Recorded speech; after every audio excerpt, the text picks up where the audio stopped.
Moi, c'est Paul Liquin Jean David.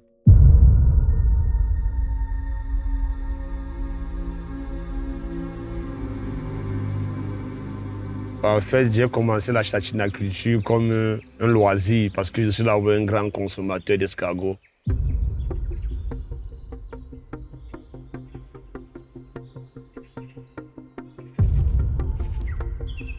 Je suis ingénieur en génie agroalimentaire. Je fais dans la châtinaculture depuis la classe de première.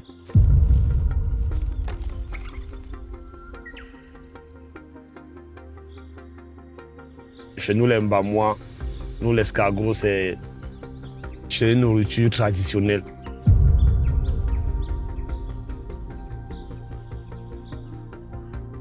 Et je me suis lancé dans cette activité lorsque je suis entré à l'université agricole au niveau 1, grâce à un grand frère que je remercie. Il s'appelle Yann Patrick, un grand éleveur. Il a élevé l'escargot au Ghana et au Nigeria. C'est lui qui m'a formé en ligne et je me suis lancé dans cette activité. Moi-même, j'ai créé mon concept à moi.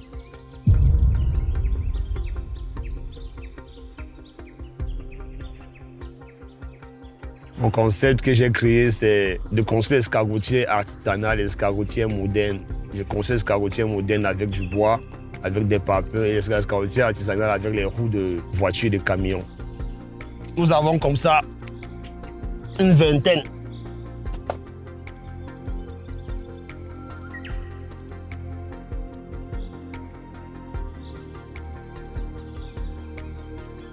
Je n'ai pas fait les études sur les escargots. Je suis un ingénieur en génie agroalimentaire. Cela veut dire que je fais tout dans le domaine agricole et de l'élevage. Mais j'ai préféré me spécialiser dans l'escargot parce que je voulais soutenir mon mémoire.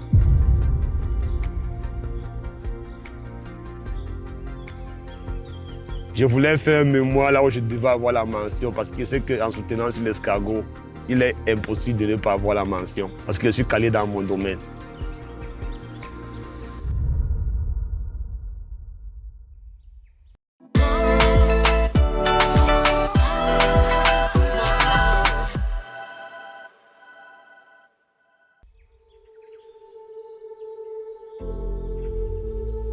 J'ai commencé avec 50 escargots. Je me suis approvisionné chez un grand éleveur. Un éleveur, paix à son âme, il est déjà mort. C'est lui qui m'a fourni mes premiers géniteurs. Je n'avais que 2 roues où j'élevais 50 escargots. C'est ça que j'ai multiplié. Jusqu'à aujourd'hui, je produis entre 20 000, voire souvent même 25 000 escargots. Ça atteint 25 000, beaucoup plus en saison de pluie. Il y a les espèces qui sont conseillées pour l'élevage. Par exemple, Achatina, on l'appelle souvent chez nous en Afrique l'escargot tigre. C'est lui qui est beaucoup conseillé pour l'élevage. Il pond beaucoup d'œufs parce qu'au niveau de la rentabilité, Achatina est tellement rentable. Il pond entre 150, maximum 300 œufs par an. C'est lui qui est beaucoup conseillé pour l'élevage. Et il y a aussi Achatina fulica. Lui peut pondre entre 100 et 125 œufs par an. Mais lui, il est conseillé lorsque vous voulez produire la bave. Lui, il coule beaucoup plus la bave. Et ça, c'est l'escargot tigre. C'est ça qui est conseillé pour l'élevage. Le nom scientifique? Achadina. Alors, tout à l'heure, vous disiez qu'il y avait une différence entre cette espèce et... Oui, il y a une différence entre Achadina et Achadina fulica.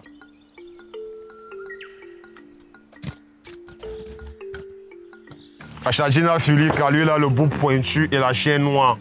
Par contre, Achadina, lui, il a les craies et il n'a pas le bout pointu et il a une chair plus blanche que Achadina fulica. Bon, là, c'est le bâtiment de Fulica et les 2 autres bâtiments, c'est LAA. Je garde Fulica parce que quand il va extraire la barbe, c'est celui que je me réfère. Et au niveau de la chair, sa chair n'est pas une chair de qualité. Par contre, Achatina et Achatina marginata, qui n'est pas conseillé pour l'élevage, ils ont une très bonne chair.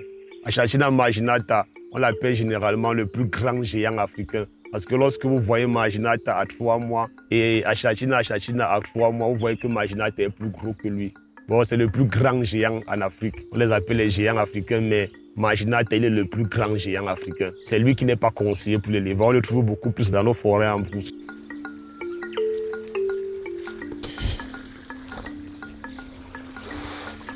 Pour réussir en achatinaculture, il faut d'abord avoir un coin d'eau. Il faut savoir que les Achantis n'aiment pas l'eau de la Sinec. Bon, l'eau que Kamwata nous livre au Cameroun, ça contient du chlore. Bon, ça tue nos escargots. Les escargots aiment l'eau naturelle. Par exemple, l'eau des rivières, l'eau des fleuves, l'eau des cours d'eau, l'eau du fourrage. Oui. Il faut d'abord avoir un bon coin d'eau, il faut avoir un microclimat de qualité. Le microclimat doit être humide. L'humidité doit régner dans vos cachatinières. Quand il ferme là, c'est parce qu'il veut que ça monte. Et je commence à arroser facilement mes escargotières. Quand je veux là, c'est pour que ça parte dans les tanks. Seconde des choses, c'est l'alimentation. L'escargot, il faut mixer son aliment. L'escargot aime beaucoup les protéines, les minéraux. Cela veut dire qu'il faut savoir la teneur nutritive d'aliments que vous donnez à vos escargots. Là, ce sont les plantes de coribon. C'est à base de ces feuilles qu'on nourrit nos escargots. Le nom scientifique, c'est Terrifiaga occidentalis.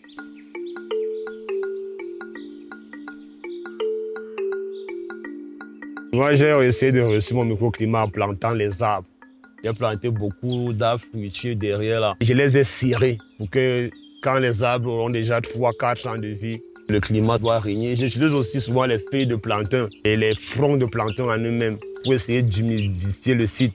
La multiplication des semences à l'intérieur là-bas, vous voyez le microclimat est respecté avec beaucoup d'arbres. Et ma litière, il y a les gens qui font la châtinaculture, ils utilisent la terre.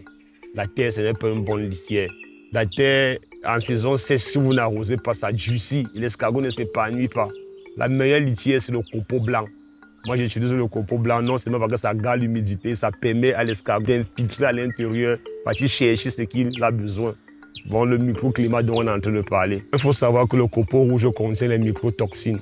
Les microtoxines qui sont nuisibles pour l'escargot. Alors que le copeau blanc, c'est une litière saine. Elle n'a pas de microtoxines. C'est la meilleure litière que j'utilise pour mon élevage. C'est ça que vous voyez, même dans l'élevage de poulets de chair, on utilise le copeau blanc parce que ça n'a pas de microtoxines. Le copeau rouge, le bois rouge a trop de microtoxines qui nuisent. Et il faut noter que l'élevage d'escargot est très délicat. Il est très fragile, l'escargot. Si vous mettez le copeau, vous allez venir compter les morts, vous allez croire que c'est la magie. Premièrement, moi j'ai débuté à l'escargotier artisanal. Mais l'escargotier artisanal, l'inconvénient, c'est quoi? Si le microclimat est raté, vous savez que vous avez vu là, les roues chauffent. Si le soleil frappe, les roues vont chauffer, l'escargot est dans les roues. C'est pas bon. Bon, il faut d'abord réussir déjà le microclimat. Seconde escargotier, c'est l'escargotier en papin. En papin, c'est plus durable. Ça a une durée indéterminée. C'est ce que je peux conseiller à un éleveur qui veut vraiment se lancer dans l'élevage à grande échelle. Et en bois, chaque 3 ans, le bois pourri, il faut changer parce qu'on arrose toujours. Le bois pourri, il faut changer. C'est plus coûteux de changer l'escargotier chaque 3 ans. Il y a aussi l'escargotier en pâturage. Ça, j'ai conçu ce style d'escargot à Môme dans le département du Nion-Ekele. L'escargotier en pâturage, c'est le style d'escargotier que on peut planter comme le tronc de bananier, si on le plante à l'intérieur, on plante le moringa à l'intérieur, on plante le gombo à l'intérieur. L'escargot a déjà les plantes qui se nourrissent dans son escargotier.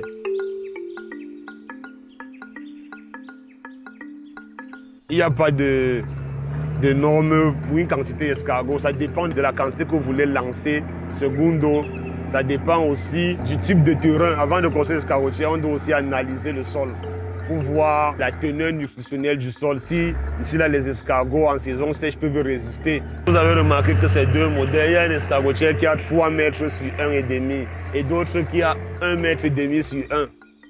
Et c'est pour ça que j'ai mis la hauteur à 90 parce que en bas, j'ai versé une bonne couche de copeaux. C'est ça qui a permis que l'escargotier soit un peu plus haut. J'ai une technique d'incubation. J'ai fabriqué mon incubateur avec les cocons de noix de coco. Pour prendre l'œuf, on ne touche pas l'œuf avec la paume de main. Il faut avoir les gants stériles, les gants de laboratoire, ou bien prendre avec une cuillère en plastique, pas une cuillère en aluminium, en plastique. Vous mettez dans le cocon de noix de coco et vous couvrez ces œufs avec de la suie blanche.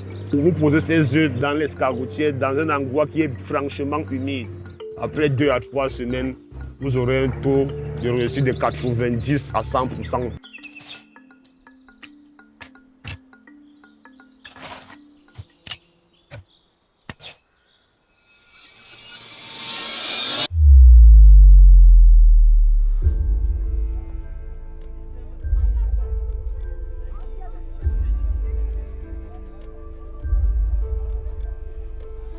Ma stratégie de commercialisation, je l'ai étudiée il y a de cela 2 à 3 ans.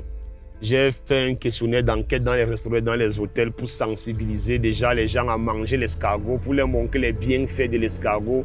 Et à base de mon questionnaire d'enquête que j'ai essayé de faire mon étude de marché, j'ai environ 15 hôtels dans la ville de Yaoundé que je livre chaque 3 mois. Et les restaurants, je n'en compte, ça ajoute chaque jour. Quelqu'un peut être bourgeois à cause de l'élevage d'escargot. Tout ce qui est là, c'est qu'il faut du temps et il faut être passionné. Sur le marché, en saison de pluie, on vend le kilo à 3500. Et en saison sèche, on vend le kilo à 6000. Moi, je vends à 4000 francs et à 7000. Pourquoi? Parce que moi, j'ai analysé mes escargots d'élevage. J'ai un document qui certifie que mes escargots ont été analysés, ils sont prêts pour la consommation. Dans mes escargotiers, chaque 3 mois, je fais ce qu'on appelle les BPF et les BPH, les bonnes pratiques d'hygiène, les bonnes pratiques de fabrication. Bon, je change la litière, je nettoie tous les escargots, même s'il y a les œufs, j'enlève, je mets ailleurs. Je renouvelle la litière, c'est ça qui permet que l'escargot soit toujours en bonne santé. Bon, en fait, il n'y a pas de prophylaxie dans la chachinaculture, il n'y a pas de produits phyto que on va dire l'escargot est malade. La seule prophylaxie dans la chachinaculture, c'est les bonnes pratiques d'hygiène et les bonnes pratiques de fabrication. Chaque 3 mois, je change la litière, je renouvelle une nouvelle litière. Oui, c'est pour assurer la qualité de la viande, c'est pour qu'il n'y ait pas de bactéries, de micros nuisibles qui vont venir déranger les escargots.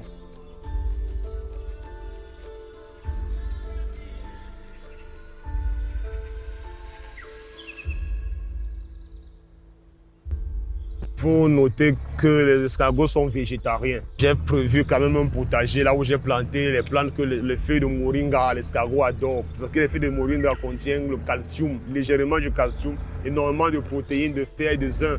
J'ai planté les feuilles de gombo, les feuilles de manioc qui sont riches en fer et en zinc, les feuilles de curcuma, l'escargot adore, les feuilles de tournesol. Il faut noter que les feuilles de tournesol, l'escargot, ils discutent ça.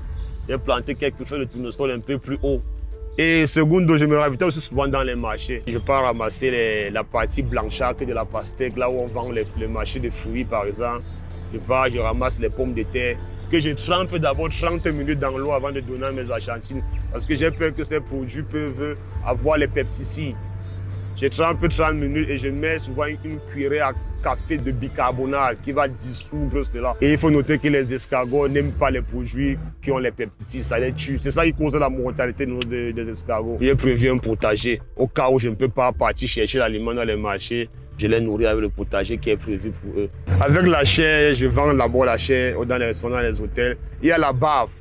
La bave qui est le produit le plus rentable même parce que la bave coûte cher sur le marché. Et il y a la coquille. La coquille avec qu'on fabrique le calcium naturel. Par exemple, j'ai gagné un marché là où j'ai trouvé que les poulets pondeuses ne pondaient pas d'œufs. Je suis allé, j'ai vu l'aliment, j'ai essayé d'analyser, j'ai vu que l'aliment est pauvre en calcium. Le client qui avait ces poulets, lui ne savait pas.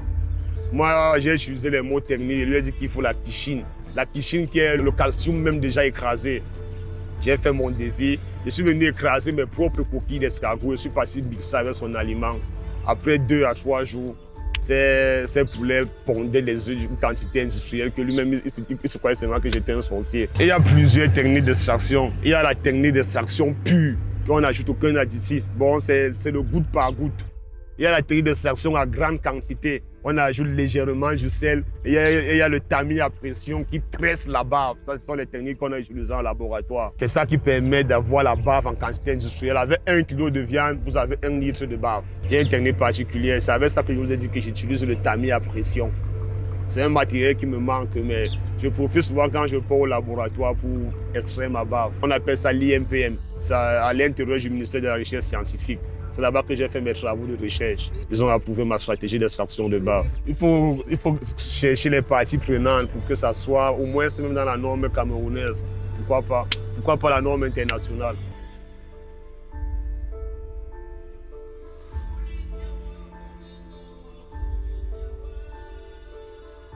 Je ne transforme pas encore. Je cherche le financement. J'ai fait mon business plan, j'ai envoyé ça dans une ONG qui finance des projets des jeunes entrepreneurs.